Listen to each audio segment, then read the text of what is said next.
বিহারে জবরদস্তি বিয়ে, যা আমরা আজকাল দেখি, এটা কি মহাভারত থেকে শুরু হয়েছিল?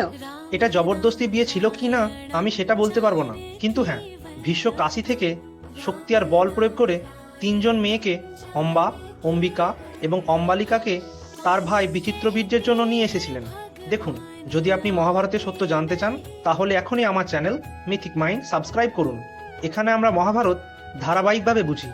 এই তিনজনের মধ্যে অম্বিকা এবং অম্বালিকা বিচিত্রবীর্যের সাথে বিয়েতে রাজি হয়েছিল, কিন্তু অম্বা, যে রাজা শালবকে ভালোবাসতো, বিচিত্রবীর্যের সাথে বিয়ে করতে অস্বীকার করে, কারণ তিনি এবং রাজা শালব একে অপরকে বিয়ে করতে চেয়েছিলেন।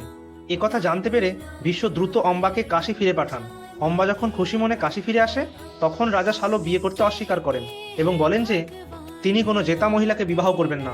ভবিষ্যতে এই অম্বাই ভীষ্মের মৃত্যুর কারণ হবে। ভীষ্ম এই তিনজন মেয়েকে কাশী থেকে কোথায় নিয়ে এসেছিলেন? মন্তব্যে জানান। জয় শ্রীরাম।